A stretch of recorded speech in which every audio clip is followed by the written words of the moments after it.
네, 윤석열 대통령의 인선 고민이 깊어지고 있는 가운데 이르면 주중으로 비서실장 인선 발표가 이뤄질 것으로 보입니다. 네, 윤 대통령이 거부권을 행사해 폐기된 양곡관리법이 야당 주도로 다시 본회의에 오르게 됐는데요. 관련 내용 포함한 정치권 이슈 정혁진 변호사, 김수민 시사평론가와 함께 짚어보겠습니다. 두 분 어서 오십시오. 네, 안녕하십니까? 예, 안녕하십니까.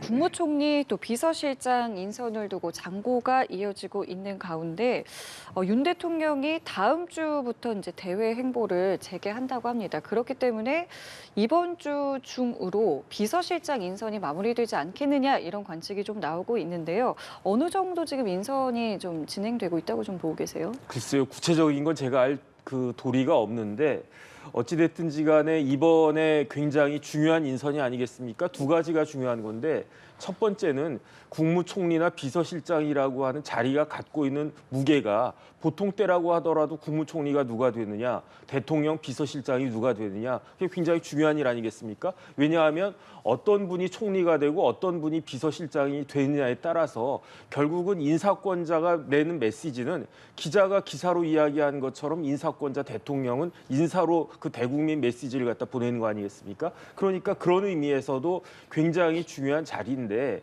더군다나 지금 시점적으로는 그 보통 때보다도 훨씬 더 중요한 그런 시점 아니겠습니까? 총선에서 여당이 대패했는데 대패한 이후에 첫 번째 인사란 말이에요. 그것도 국무총리와 비서실장. 그렇기 때문에 이 부분에 대해서 대통령이 아무래도 이제 생각을 계속할 수밖에 없고 그냥 이 사람 생각했다가 저 사람 생각했다가 그럴 수밖에 없는 것이 아닌가 저는 그런 생각이 드는데 더군다나 국무총리 같은 경우에는 야당의 협조가 야당의 동의가 100% 필요한 그런 자리이기 때문에 더더군다나 이제 그 깊어지는 것 같은데 그렇다고 하더라도 너무 이렇게 질질 끄는 거는 국민들한테 그 주는 메시지가 별로 좋지 않을 것 같으니까 오늘이 벌써 금요일이니까 이번 주는 뭐 지나가지 않을까 하는 생각도 들고요. 늦어도 다음 주까지는 결론이 나와야 되는 것이 아닌가 싶습니다. 중요성에 대해서 계속 강조를 지금 해주셨는데 인적 쇄신의 골든타임이라는 게 뭐 어느 정도라고 좀 보면 될까요? 인적 쇄신은 사실 큰 바탕에서 제대로 준비가 되면 시기는 좀 늦춰도 되는 것이라고 저는 봤어요. 사실 쇄신에는 크게 세 가지가 있는데 첫 번째가 가장 쉽게 생각할 수 있는 게 인적 쇄신이고 예. 그보다 더 차원이 높은 게 기조의 쇄신이고 더 차원이 높은 게 구조의 쇄신이거든요. 근데 만약에 구조의 쇄신이나 기조의 쇄신부터 앞세웠다면 인적 쇄신은 비서실장이나 국무총리가 사의는 밝혔기 때문에 일단은 사퇴를 하는 것으로 하되 그 시기에 대해서는 조금 더 시간을 놓고 시간을 두고 논의를 하는 그런 것도 가능했습니다만 너무 성급하게 인적 쇄신부터 앞세운 결과가 지난 한 주 정도의 혼선으로 지금 이어지고 있는 것 같아요. 사실 그 시간은 그렇게 긴 시간은 아닙니다만 또 어떻게 됐든 간에 대통령실에서 여러 인사들에 대해서 검토를 했고 그 과정에서 많은 사람들의 이름이 언론으로 먼저 흘러나왔거든요. 이 가운데서 피로감을 가중시키는 그런 플레이를 했다라고 하는 게 대통령실이 자초한 부분이 될 것 같고 사실 대통령 비서실장은 대통령과 가까운 그런 인물이 되어도 무방합니다만 이게 또 새 국무총리 후보자나 또 새로운 여당 대표 이쪽하고 다 맞물리게 돼 있기 때문에 이것을 다 정리를 하려면 그 정리의 원칙이랄까요? 이런 것부터 먼저 세웠었어야 하는 부분인데 다짜고짜 이제 비서실장 이름부터 나오게 되고 그리고 국무총리 후보자에 비해서 비서실장은 대통령이 직권으로 임명을 하는 다른 점이 있기 때문에 더 쉬운 자리이겠습니다만 또 먼저 카드를 내밀었을 때 왜 저렇게 가까운 사람을 임명하느냐라고 하는 이 반발부터 먼저 나올 거거든요. 이런 것들을 고려하면 오히려 좀 이 순서들이 더 대통령 입장을 더 난처하게 만들고 또 더 꼬이게 만들고 생각보다 시간이 더 걸리게 만드는 이런 악순환에 좀 빠져 있었던 게 아닌가 그렇게 보입니다. 예, 어쨌든 이렇게 인선의 시간이 좀 걸리다 보니까 여러 인물들이 계속해서 하마평에 오르내리고 있는데 윤 대통령과 비공개 회동을 가진 홍준표 대구시장이 이 차기 총리의 김한길 국민통합위원장, 비서실장의 장제원 의원을 추천하지 않았습니까? 네네. 두 인사를 좀 추천한 이유 뭐라고 보십니까? 글쎄요, 홍준표 시장이 말씀하시는 그 배경에는 첫 번째로 총리 관련해 가지고는 야당과 소통이 되어야 한다. 이건 뭐 당연한 거 아니겠습니까? 그런데 뭘 또 이야기를 했냐면 야심이 없는 사람이어야 한다. 저는 여기에 더 방점이 찍히는 것이 아닌가 싶은 게 왜냐하면 야심이라고 하는 것은 결국 대권에 대한 야심 아니겠습니까? 뭐 예컨대 원희룡 전 장관 같은 분을 총리로 내세운다. 그러면 원희룡 전 장관은 당연히 다음 대권에 관심이 많은 분이니까. 그런데 홍 시장 같은 경우에는 본인도 그 차기 대권에 관심이 없을 수 없으니까 원희룡이나 뭐 그와 같은 그 차기 대권에 야심이 있는 사람은 아니었으면 좋겠다라고 하는 본인의 이해관계가 어느 정도 담긴 그러한 그 추천이 아닌가, 김한길 총리 관련해 가지고는. 두 번째로 비서실장 관련해서는 장제원 의원을 갖다 추천을 갖다 했는데 정무 감각이 있어야 되죠. 그런데 또 뭐라고 이야기했느냐? 대통령한테 충직한 사람이 필요하다, 이런 말씀을 갖다가 하셨어요. 저는 그 이 대통령에게 충직한 사람이라고 하는 것에 또 방점이 찍히는 것이 아닌가. 다시 말해서 그 총리 같은 경우에는 본인의 이해관계를 따져서 김한길 지금 국민통합위원장 정도가 그 좋겠다는 생각을 하는 것 같고, 그 다음에 이제 대통령이 편하게 믿고 또 이렇게 쓸 수 있는 사람이 아무리 봐도 장제원 비서실장이고 본인이 이렇게 이야기하지 않아도 대통령이 그렇게 생각하실 것 같으니까 그 대통령의 의중을 본인이 미리 이렇게 이야기한 것이 아닌가, 저는 그런 생각이 듭니다. 그래서 그 김한길 총리, 장제원 실장 이 두 사람으로 인사를 하는 것이 좋겠다라고 그 추천한 것이 아닌가, 저는 그런 생각이 듭니다. 예, 어쨌든 장제원 의원 같은 경우에는 이런 보도가 나오자 뭐 제안받은 바 없다, 선을 그은 상황이지 않습니까? 그리고 나서 또 나오는 후보군들 이름이 뭐 이정현 전 의원, 정진석 의원도 거론되고 있거든요. 현상 좀 어떻게 보고 계세요? 일단 뭐 장제원 의원 입장에서는 실제로 뭐 제안이 아직은 없었을 수는 있겠습니다. 대통령실에서 긍정적으로 검토를 한다고 할지라도 이게 제안을 한번 했을 때 잘못해서 거절이 되면 이게 일이 틀어지는 거라서 이제 검토를 하고 있는 게 실제 상황일 수도 있겠고요. 그리고 만약에 제안이 있었다 할지라도 본인이 그걸 뭐 거절했다거나 조금 망설였다, 이런 이제 여지를 언론 쪽에 밝히고 싶지 않다면 뭐 제안이 없었다 이렇게 얘기를 할 수도 있겠죠. 근데 이것은 이제 장제원 실장 기용설의 가능성이 떨어졌다거나 이렇게 볼 수는 없을 것 같아요. 이건 더 지켜봐야 될 부분인 것 같고, 중요한 건 이런 것 같아요. 그러니까 그 윤석열 대통령에게 필요한 비서실장은 윤 대통령에게 어느 정도 거리를 두고 긴장감을 불러일으키는 참모보다는 차라리 오히려 좀 친숙하고 가깝기 때문에 더 쓴소리를 잘할 수 있는 참모여야 한다라는 것이 이제 중론이 되고 있는 것 같고, 이 부분이 아무래도 윤 대통령이 정치적으로는 경험이 많지 않고 또 예전에 뭐 김대중 전 대통령이라든가 이분들하고는 다른 거죠. 예를 들면 김대중 전 대통령은 이제 본인하고 전혀 정치를 같이 한 바 없었던 김중건 비서실장을 기용을 하기도 했었고, 노무현 전 대통령도 오히려 조금 보수 계열에 가까워 보였던 김우식 전 연세대 총장을 비서실장으로 기용을 함으로써 오히려 대통령 주변에서 좀 어느 정도의 긴장을 조성도 하고 또 이제 보수 진영 쪽으로의 어떤 행보 이런 것들도 넓히는 행보를 했었는데, 윤석열 대통령은 저는 그 정도를 소화할 수 있는 정도의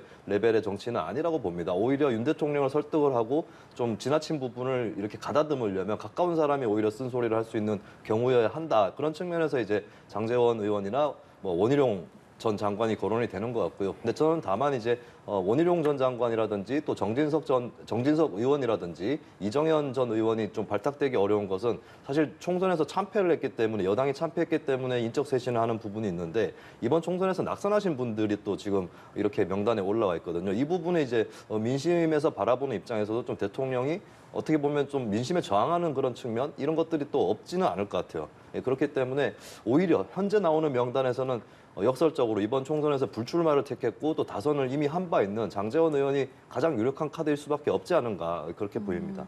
자, 그리고 총리 후보로도 여전히 많은 이름들이 좀 거론이 되고 있는데, 문제는 야당의 또 동의가 필요한 자리인 거잖아요. 어떤 인물들이 지금 좀 고려되고 어떤 인물이 필요하다고 생각하세요? 일단은 야당과 협치는 뭐 불가피한 거고요. 그 다음에 대통령에게 쓴소리를 할 수 있는 그런 사람이 필요한 것이 아닌가. 왜냐하면 이번 총선은 누가 뭐라고 그래도 지금 정권에 대한 중간 평가적인 성격이 있는데, 어찌됐든지 간에 이번 지금 윤석열 대통령은 중간고사를 잘 못 본 거 아니겠습니까? 그러니까 옆에서 왜 잘못 봤는지 이 부분에 대해서 직언을 하는 사람이 필요하겠다. 저는 그런 이야기들이 많이 나오는데 저는 거기에 대해서 동의를 갖다가 하고요. 그 다음에 이제 권영세 의원 같은 경우에는 신임 총리를 22대 국회에서 임명하는 게 좋겠다라고 말씀하셨는데, 저는 그건 아니라는 생각이 드는 게 22대까지 기다린다라고 하면 6월까지 기다려야 된다는 것인데 그건 너무 늦지 않습니까? 그 다음에 뭐 21대나 22대나 그 원 구성이 제가 봤을 때 크게 달라지는 것도 없고, 그렇기 때문에 그 총리는 가능한 한 빨리 그 임명되는 것이 좋지 않겠나, 저는 그런 생각이 들고요. 그 다음에 이제 김한길 총리 이야기가 많이 나오고, 조금 전에 말씀드렸던 있었던 것과 같이 그 홍준표 시장도 그 추천을 했었는데 여기에 대해서 민주당의 정성호 의원이 김한길 총리에 대한 그 동의가 쉽지 않을 거라고 이야기를 했어요. 김한길 그 지금 뭐 위원장이 뭐 야당 출신이기도 하고 했지만 여러 군데 이렇게 막 돌아다녔기 때문에 지금 민주당에서 어떻게 생각할지 이 부분도 굉장히 중요한데 기류가 그렇게 꼭 긍정적이지만 않은 것이 아닌가. 오히려 박지원 이제 당선자가 박지원 전 국정원장이 그 뜻밖의 이재호 전 국민권익위원장을 추천하지 않았습니까? 예. 이런 부분들에 대해 이런 부분들을 인사권자가 참고해야 될 것이 아닌가 저는 그런 생각이 들고요. 그다음에 무엇보다도 총리는 그 편한 사람을 임명하기는 어려울 것 같다. 저는 그런 생각이 들고요. 편한 사람보다는 야당이 동의해 줄 수 있는 사람을 임명하시는 그 수밖에 없지 않나. 지금 결과가 그렇게 됐다는 생각이 듭니다. 지금 말씀해주신 뭐 여러 인물들도 있었고 대통령실에서 아니라고는 했지만 뭐 박영선 전 장관의 이름도 있었는데 박영선 전 장관 같은 경우에 이제 본인이 협치가 필요하다, 협치가 기묘하다 이런 글을 남기기도 했어요. 그런데 이재명 대표가 자신의 SNS에 협치를 빙자한 협공이다라는 또 글을 남겼기 때문에 지금 뭐 여기저기서 나오고 있는 어떤 야권 인사 중용설에 대해서 뭐 겨냥한 것이 아니냐 뭐 이런 해석들도 좀 있거든요. 어떻게 좀 이 글을 이해해야 될까요? 네, 윤석열 대통령과 대통령실 쪽에서 흘러나왔던 여러 인사설이 불러일으킨 결국의 그 결과라고 봐야 되겠습니다. 이게 국무총리라든지 이런 것은 중요한 건 누가 총리가 되느냐가 아니라 어떻게 총리가 되느냐이고 협치가 중요하다면 그것을 안정적으로 또 제도적으로 운영할 수 있는 그런 방안이 중요한 건데 그런 것들을 다 건너뛰고 야당 출신 총리설이 나오니까 야당에서도 이것은 갈라치기다, 간복이다, 협공이다라는 말이 나올 수밖에 없는 거거든요. 사실 이게 순서라든지 또 이 우선순위 이런 것들을 잘 맞췄어야 되는데 가령 이제 학급에서 반장을 뽑을 때도 어떤 학생이 그냥 투표를 하면 반장이 될 수 있는 학생인데 담임 교사가 와서 지명을 해서 얘를 반장으로 하겠다라고 하면 그 반장의 운명은 달라질 수밖에 없어요. 똑같은 학생인데도 이게 어떤 것이냐면 박영선 전 의원 같은 경우도 사실 예를 들면은 뭐 국회 추천 책임 총리제를 하겠다 이렇게 된다면 사실 윤 대통령이 그걸 제안할 정도의 수준은 안 될 것으로 보이고 민주당도 그걸 받을 확률은 별로 없다고 치더라도 만약에 그게 된다고 했을 때는 사실 야당, 그러니까 민주당 쪽에 뭐 이재명 대표가 총리가 된다거나 이럴 일은 별로 없을 겁니다. 우리나라 정치 풍토에서 또 차기 대선을 준비해야 되는 사람들 입장에서는 그런 걸 받을 리가 없는데 그나마 된다면 민주당의 비주류 인사가 국회 추천 국무총리가 될 가능성이 높거든요. 그 사람들이 바로 예를 들면 김부겸 전 총리나 박영선 전 장관이에요. 그러니까 그런 과정을 통해서 이런 분들이 국무총리로 지명이 되고 추천이 되고 임명이 되는 이런 것일 수도 있었는데 다짜고짜 이분들 이름부터 거명이 되는 이런 방식이기 때문에 야권 갈라치기라는 말을 들을 수밖에 없는 겁니다. 이 부분 자체가 윤석열 정부가 새로운 국정의 구조 이런 것들을 준비하지 않고 사람부터 앞세우는 이런 인적 쇄신부터 앞세우는 굉장히 가벼운 쇄신을 하고 있기 때문에 벌어지는 일이다라고 하는 점을 지적을 할 수밖에 없겠습니다. 예, 알겠습니다.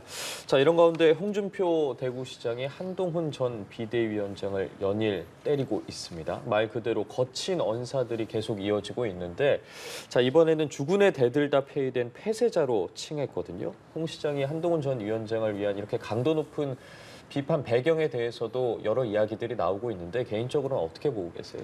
글쎄요, 배경을 떠나서 말씀 자체가 좀 시대착오적인 이야기가 아닌가. 지금 21세기하고도 24년이 지나가고 있는 그런 마당에 지금 주군이 뭡니까? 그다음에 폐쇄자가 뭡니까? 뭐 세자를 마음대로 국왕이 그냥 폐위하고 그런 나라가 됐습니까? 지금 뭐 한동훈 비대위원장이 사도세자입니까? 말도 안 된다라고 생각을 하고요. 왜 그렇게 생각을 하느냐? 주군에 대든 폐쇄자라고 한 이야기는 한동훈 비대위원장은 윤석열 대통령의 그림자다 이런 식의 이야기인데 그것은 뭐랑 똑같냐면 민주당이 이번 총선에서 처음부터 끝까지 주장했던 저 한동훈은 윤석열의 아바타다 이런 주장하고 똑같은 이야기 아니겠습니까? 왜 홍 시장이 저런 야당의 주장을 지금에 와가지고 그것도 철지난 그 주장을 되풀이하는지 저는 이해가 되지가 않고요. 무엇보다도 얼마나 많은 사람들이 저와 같은 홍 시장의 말에 공감할 수 있을 것인가. 제가 돌이켜보면요. 이번 총선의 변곡점 크게 한 3가지 정도가 있는데 대표적인 게 뭐였냐면 이종섭 황상무 사건 아니었겠습니까? 그다음에 의료개혁 문제도 있었고 그다음 소소하지만 대파 문제도 있었는데 이종섭 대사 황상무 수석을 임명한 사람이 한동훈 비대위원장입니까? 의료개혁을 강행한 사람이 한동훈 비대위원장입니까? 대통령이 만류했음에도 불구하고 지금 꼭 의료 개혁을 해서 그래야지 이제 표를 얻을 수 있다 이렇게 주장하고 강행한 사람이 한동훈이었습니까? 아니잖아요. 그렇기 때문에 지금 저와 같은 홍준표 시장의 이야기는 경쟁자, 차기 대권에 있어서의 잠재적인 경쟁자를 배제하기 위한 그러한 수단으로밖에는 생각이 안 되는데, 그게 국회의원을 5번이나 하고 도지사 2번 하고 지금 대구광역시장을 하고 있는 홍준표 시장의 그 정치적 무게하고는 전혀 걸맞지 않는 그러한 발언들이 나오고 있다. 이런 부분들에서 많은 분들이 좀 아쉽게 생각하는 것이 아닐까 싶습니다. 예, 말씀해 주신 것처럼 뭐 대권 경쟁을 위한 계산이다.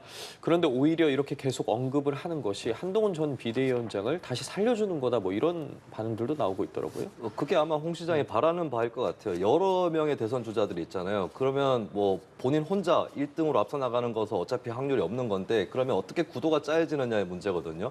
한동훈 대 홍준표 이렇게 구도를 갖고 가고 싶어 하는 게 홍 시장의 생각인 것 같아요. 그러니까 한동훈 위원장은 이미 그 국민의힘 내부의 지지층 사이에서 제법 두터운 그 지지세가 형성이 됐기 때문에 대선 주자군에서 아예 탈락할 확률은 별로 없습니다. 다만 한동훈에 대적하는 주자가 누가 될 거냐 했을 때는 오세훈, 홍준표, 뭐 안철수 등등의 많은 분들이 있는 거거든요. 거기서 본인이 이제 당내 제1야당으로 치고 올라가겠다라고 하는 이 작전이 있는 것이고, 그리고 윤석열 대통령은 5년 단임제 대통령이죠. 어차피 재임을 하지는 않으니까. 그럼 윤 대통령을 지지하는데 한동훈 위원장은 또 싫어하는, 한동훈 위원장은 심지어 좌파라고까지 얘기하는 그런 극우적인 또 네티즌들 포함해서 이런 지지층들이 있는데, 그쪽을 인수하겠다.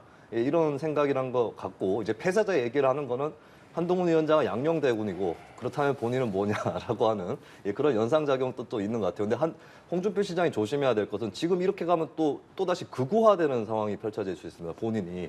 특히 또 최근에 대구 시정을 하면서 박정희 전 대통령 동상을 동대구역에, 다른 데도 아니고 동대구역에 세우겠다라고 해서 지금 물의를 일으키고 있는데, 이런 부분으로 가면 오히려 한동훈 위원장이, 저는 한동훈 위원장 또 한참 더 왼쪽으로, 중도 쪽으로 가줘야 된다고 보는데, 그럼에도 아직까지도 그런데도 불구하고 홍 시장이 너무 극우적으로 가는 바람에 한동훈 위원장이 졸지의 중도 보수처럼 비춰지지 않을까. 이게 국민의힘의 현실인 것 같습니다. 예, 알겠습니다. 자, 이번 총선에서의 참패, 여당 내에서는 자성의 목소리가 나오고 있습니다. 이번에는 비윤계와 수도권 당선자들을 중심으로 쓴소리가 이어졌는데요. 수도권 유일의 5선 당선자죠. 윤상현 의원이 주최한 세미나 자리에서였습니다. 현장 발언 모아봤는데요. 함께 들어보시죠. 위기가 위기임을 제대로 느끼고 있느냐, 유권자들을 실망시킨 것에 대해서 저희가 반성하고 사죄하고 자성을 하고, 또 패배의 원인이 뭔지 분석을 하고, 뭐 총선 백수를 만들겠다, 뭔가 역동적인 모습이 하나도 안 보인다. 공정함에 대한 국민들께서의 신뢰가 깨졌다라고 생각합니다. 그렇게 대통령께서 스스로 해주셔야 된다고 생각하고 있고요. 결국 대선과 지선에서 이기기 위해서는 수도권의 민심을 잡아야 되는데, 가장 큰 메시지를 낼 수 있는 지도부만큼은 수도권 중심으로 재편되는 게 맞다고 생각하고, 예, 내용을 좀 정리해보면은 반성하고 사죄하고 총선 백서도 만들고, 그리고 수도권 위주로 지도부가 좀 재편되는 게 좋지 않겠느냐, 뭐 이런 다양한 이야기들이 좀 나왔습니다. 발언들 어떻게 들으셨어요? 일단 윤상현 의원이 벌써 5선이 되시겠네요. 참 시간 빠르다는 생각이 들고, 예. 김재섭, 김용태 당선자 이런 사람들은 여당 입장에서 보면 굉장히 귀한 사람들이에요. 왜냐하면 첫 번째 젊고 두 번째 수도권이고, 이런 사람들이 여당에 없습니다. 그렇기 때문에 여당은 저 김용태, 김재섭 이런 당선자들의 이야기를 그냥 잘 들어줘야 되고요. 무조건적으로 키워줘야 되는 것이 아닌가. 저런 사람들이 이제 여당에 아주 이제 앞으로 여당을 책임질 사람들이 아닌가, 저는 그런 생각이 들고요. 총선이 중간고사라고 하면은 기말고사는 대선이 되지 않겠습니까? 기말고사 망치면요, 그러면 정권이 이제 넘어가는 거예요. 정권 뺏기게 되는 건데, 그런데 윤석열 대통령이 지난 총 대선에서 몇 퍼센트 차이로 이겼습니까? 불과 0.73% 차이로 이겼는데, 이번 총선에서 몇 퍼센트 차이로 졌습니까? 5% 차이로 졌단 말이에요. 그렇게 따지면은 거의 한 7, 8배 차이가 퍼센테이지로 따지면, 어떤 사람들은 뭐 5%밖에 차이가 안 났는데 뭐 의석수가 이렇게 많이 차이가 나니까 이게 문제다. 물론 그것도 문제가 될 수 있는데, 이걸 생각해 보면은 선거에서 5%라고 하는 것은 그냥 보통 일반적인 경우에 뭐 95점, 90점 그것과는 차원이 다른 굉장히 큰 수치인데, 여기에 거기에 대해서 영남권에 있는 그 국회의원 당선자들은 그렇게 심각한 걸 느끼지 못하는 것 같다. 그런데 이번 수도권에서 선거를 갖다 하면서 얼마나 유권자들의 반응이 식었는지를 진짜 몸소 체감한 수도권의 의원들은 저렇게 이야기할 수밖에 없을 것 같고,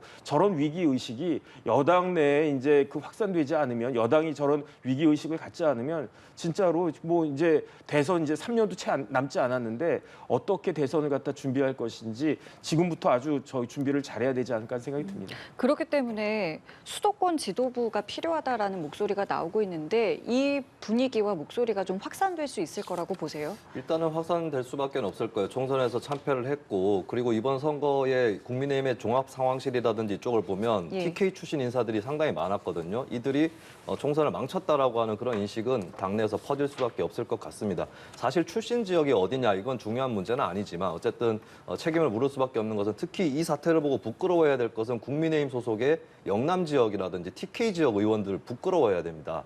TK 같은 경우는 국민의힘 지지층이 두텁죠. 그렇다면 더더욱 자신감을 갖고 더 많은 국민들을 설득하는 행보, 개혁적 보수의 행보로 나아갔었어야 되는데 그것이 아니라 그 반대였다는 겁니다. 과거에 TK의 보수는 그 정도 수준은 아니었습니다. 그때 수구 세력 얘기도 나왔었지만, 예를 들면은 돌아가신 허주 김윤환 전 의원 같은 경우는 이분이 이제 야당과의 어떤 전국에서도 대결을 풀어나가는 그런 묘미가 있는 정치인이었고, 또 한편으로는 TK의 여러 정치인들이 예전에 한때 한나라당 시절에 경제민주화라든지 이런 데 손을 댈 때 그것을 주도했던 사람들도 TK에서 나왔었습니다. 근데 지금의 국민의힘 TK 정치인들을 보면 작년에 했던 일이 뭐였습니까? 나경원 전 의원을 대표 선거에 못 나오도록, 그러니까 대표로 지지하지 않는다도 아니고 대표 선거에 나오지 말라고 연판장을 돌린 사람들의 주축이 TK였어요. 이런 부분들은 사실 대구 경북 지역의 국민의힘 지지층들도 부끄러워하는 행동입니다. 이런 행동들을 했기 때문에 결국에 본인들은 어떻게 당선이 됐다고 할지라도 수도권에 있는 접전지의 수많은 동료들을 떨어뜨린 겁니다. 여기에 대한 처절한 반성부터 시작을 해야 되고, 국민의힘이 진짜 개혁 보수로 나가려면 TK 지역 정치인들의 작심이 필요하다. 수도권 쪽에서는 좀 후달리는 측면이 분명히 있어요. 오히려 넉넉한 표들이 쌓여있는 TK에서 먼저 우리 보수가 바뀌어야 된다라고 하는 그런 얘기를 해줘야 된다라는 거를 이 기회에 좀 뼈저리게 느껴야 될 것 같습니다. 예, 알겠습니다. 자, 이런 가운데 여당 수도권 의원과 당선인들을 중심으로 전당대회 룰과 관련된 이야기들이 계속 나오고 있어요. 현행 이제 당원 투표 100%를 바꿔야 한다는 건데, 뭐 친윤계나 아니면 뭐 홍준표 대구시장도 그렇고 현행을 유지해야 된다 이런 입장 보이고 있거든요. 좀 개정될 가능성에 대해서 어떻게 보세요? 글쎄요, 아무래도 영남권 의원들이 많고 당선된 그 사람들, 당선자 중에 그 다음에 이제 이런 룰이 100%그 당원 그 룰이 그 영남권에게 유리할 테니까, 그러니까 개정될 가능성이 얼마나 있을까, 저는 그런 생각이 들긴 하는데, 그런데 오히려 그렇기 때문에 바뀌어야 되는 것이 아닌가, 저는 그런 생각이 들거든요. 그러니까 국민의힘이 여당인데, 정부 여당인데, 수권 정당인데 그럼에도 불구하고 영남권 정당으로 머물러 있는다라고 하는 것은 말이 되지 않지 않습니까? 더군다나 수도권에서 대패하지 않았습니까? 그렇기 때문에 뭐라도 자정한 그런 모습들을 보여줘야 되는데, 그런 의미에서 이런 룰 같은 것들에 대해서 문제의식을 갖고 그 이의를 제기한 사람들의 목소리가 경청되고 어느 정도 관철되는 것이 필요한 것이 아닌가 싶습니다. 예, 현 정부 출범 전까지 뭐 당원 투표 70%, 여론조사 30%를 유지하고 있지 않았습니까? 좀 어떻게 개정이 될 가능성 있다고 보세요?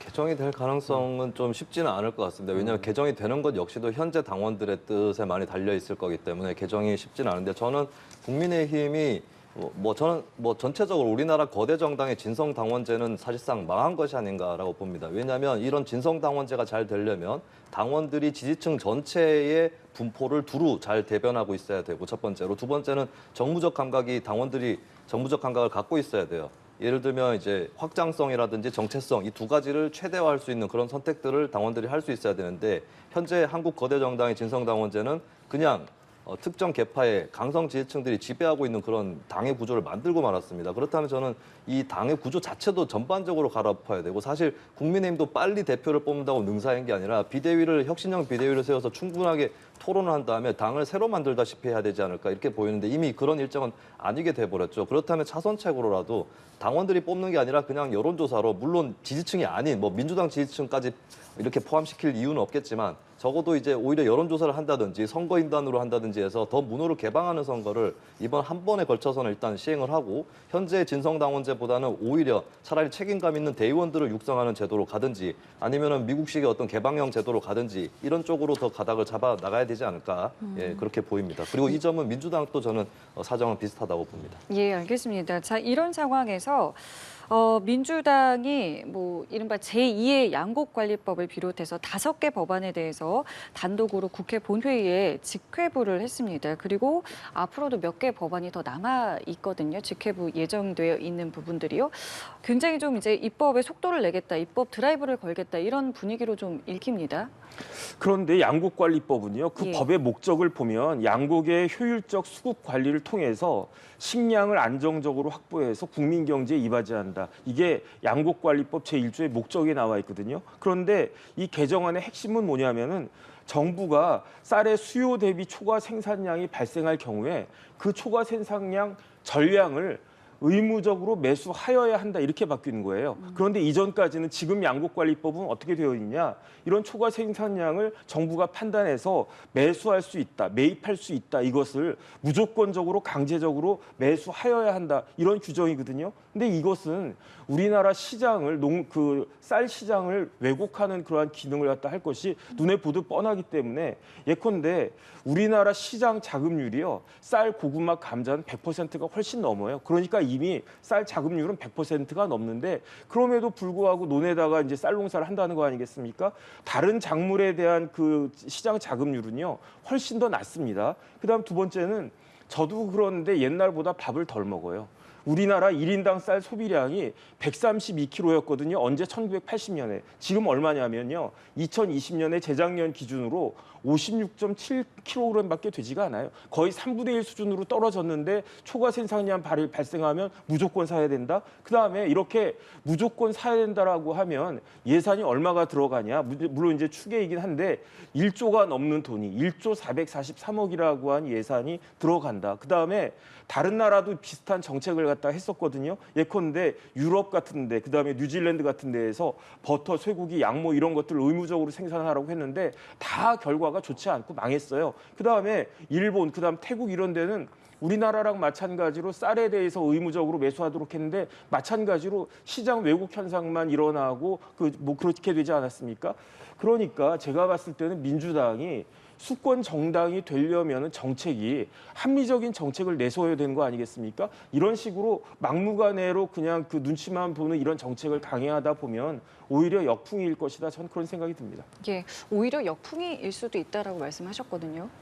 이런 말이 있죠. 민주당은 진보 정당이 아니라 보수 정당이고 국민의힘은 보수 정당이 아니라 수구 정당이다라는 지적이 있는데 저는 이 양곡관리법이 전형적으로 그 사례에 해당한다고 봅니다. 양곡관리법의 이 핵심은 시장의 쌀 시장 격리를 도입하는 것이 아니라 이미 도입이 돼 있고 정부도 윤석열 정부도 그걸 반대하진 않아요.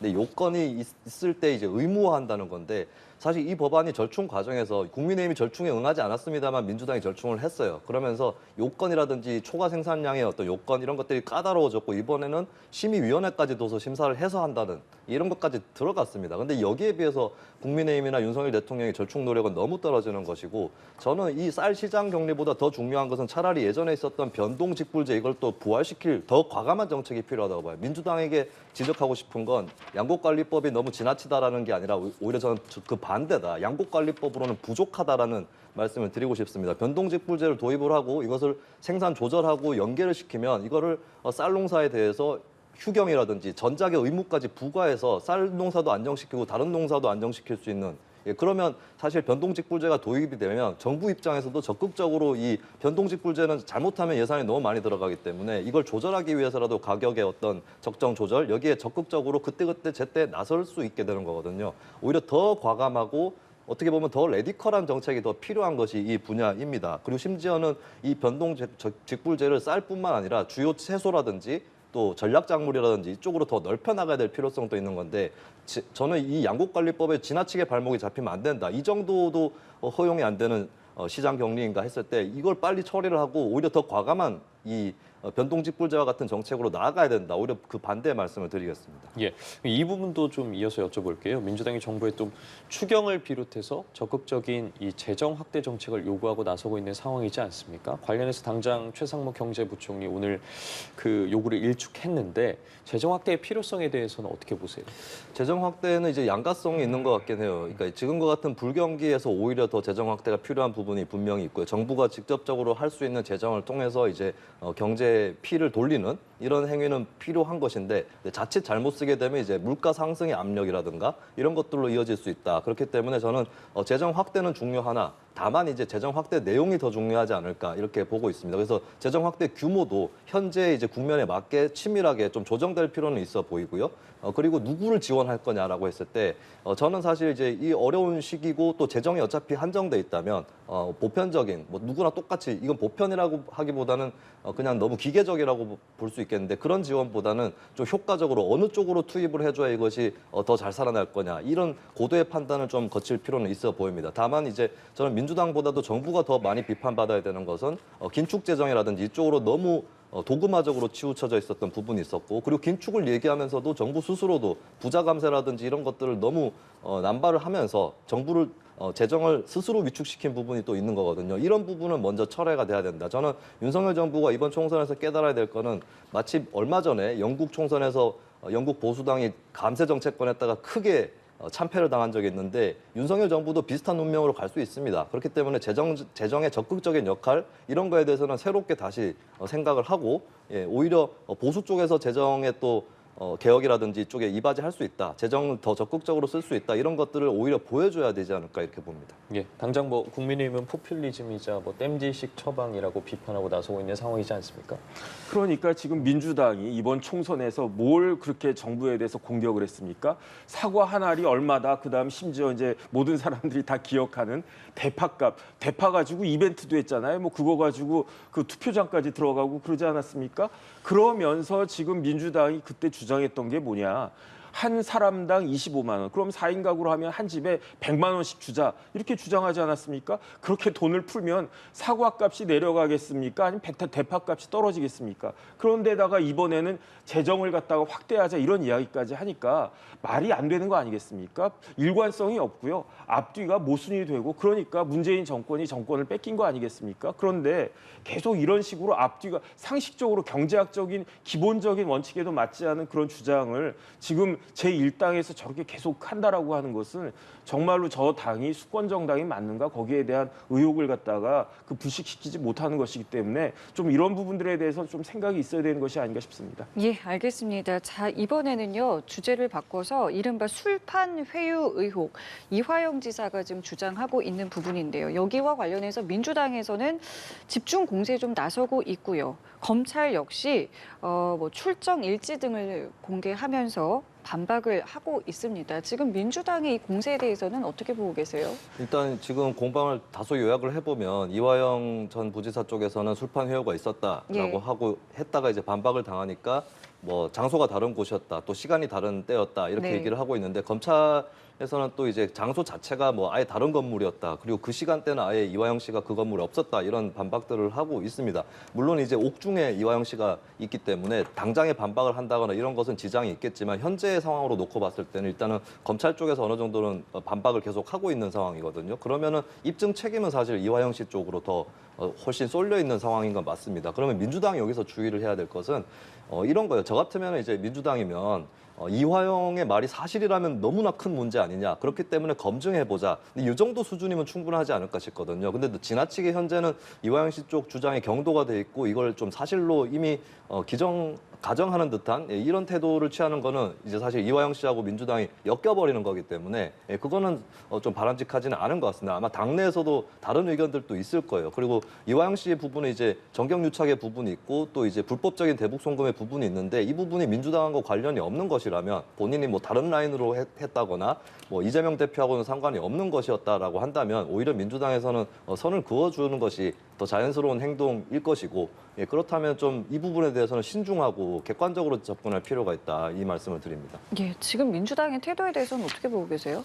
검찰이요 옛날 같지가 않아요. 뭐 옛날에야 검사들이 자기 방에서 술 마시고 그랬을 수도 있었을지 모르겠는데 요즘 그랬다가는 검사 목 금방 날아갑니다. 그다음에 요즘에 보는 눈이 한둘입니까? 옛날 같으면 아 내가 검사야 그러면 에헴 그러고 있으면은 사람들이 꼼짝 못하고 있었는데 지금은 차라리 하다못해 여직원도 핸드폰으로 사진 찍어가지고 문제 삼으면 검사 금방 그 날아가게 되니까 이렇게 상식적으로 도저히 말이 되지 않는 주장을 하려면 그러면 객관적인 물증이라도 있어야 될 거 아니겠습니까? 그런데 이재명 대표가 뭐라고 이야기했느냐? 검찰의 태도로 봐서 이화영의 진술이 100% 사실로 보인다고 그랬어요. 그러니까 이화영의 진술이 아주 구체적이고 그렇기 때문에 이게 그 진술이 사실이다 이게 아니고 검찰의 태도로 봐서 그렇대요.